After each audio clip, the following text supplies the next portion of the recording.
Well, we know that sometimes tying the knot can have a hefty price tag attached Sometimes. to it. Well, they do say on average, most weddings these days cost about $36,000. And that's up $3,000 from last year and up $10,000 from 10 years ago.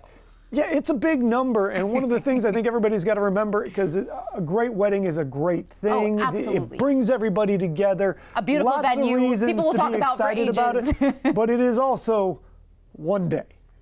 It is. And I think sometimes, and I think social media is putting this extra pressure on younger couples who are thinking about getting married to make it the most glamorous event of your life, which, like, if that's what you want it to be and that's what you can afford to make it, go right ahead. That's amazing for you. But I do think there's a lot of people that are taking a step back and saying, like, realistically, what are we looking at here? Yeah. And in Florida, there's been an uptick in courthouse weddings. You know, $30, easy enough. You go in, you say I do, and you're like, woo, we did it. Maybe you throw a little party, but Exactly. keep it in the realm of possibly affordable, something slightly less than a mid-sized sedan. Yes, and I think there are people who are taking a step back, and I think this also plays into the loneliness epidemic, that when you think about a wedding venue, a lot of times you have to hit a certain amount of people that you have to invite, and you're like, I don't know that many people to invite to make it worth that price. And so once you go through your friends and family and you're like, we're still low, what do we do here? So I think more people are picking smaller, not even necessarily smaller venues. I mean, like, I'm not kidding when I say that I think at this point, my dream wedding would be a little backyard gig. You throw your friends, your family, and you say, wee, you know? I mean, I've seen every kind of level of wedding. I've been to big, extravagant weddings. I went to a great wedding that was basically done in a beautiful backyard space, and then they had the reception at this hall that they had rented out, and the parents had spent the whole year, like every week they would go and buy a couple bottles of booze and put it away, and then they'd put it away, and then they put it away, and they cooked all the food, and they did all the stuff.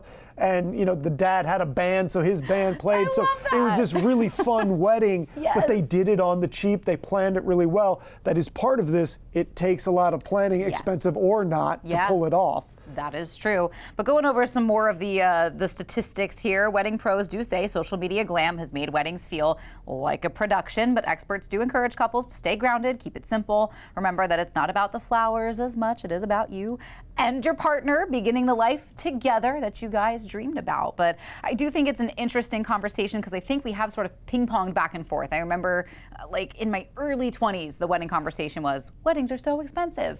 And then when COVID rolled around, people started doing much smaller, taking a step back. And then I think once the doors opened again and people could enjoy larger celebrations, be around each other, everybody celebrate.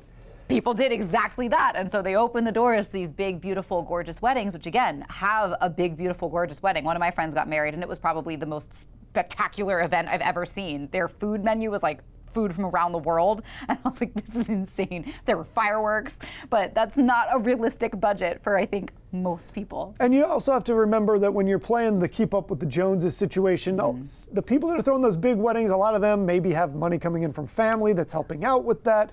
Never feel bad about doing what you can afford. It's and not also, a competition. Make sure you have a conversation with your significant other, because there's things that you want to know. How important is the wedding day in terms of size and scope versus, say, having any money to put down as a down payment on something? Do you have big bills you guys have to pay? Where are you guys at combined financially? What's realistic? What's maybe a reach? What's something that maybe is worth the reach and what's something that isn't? You gotta have those conversations though, and really put the numbers on the table so that everybody is looking at it and going, here's what we got, here's what we can do. That way nobody's disappointed. They know what realistically can happen, because otherwise you can get into some tricky spots. Oh, for sure. That's where that ever so important communication comes back into play. We talk about it all the time. Word.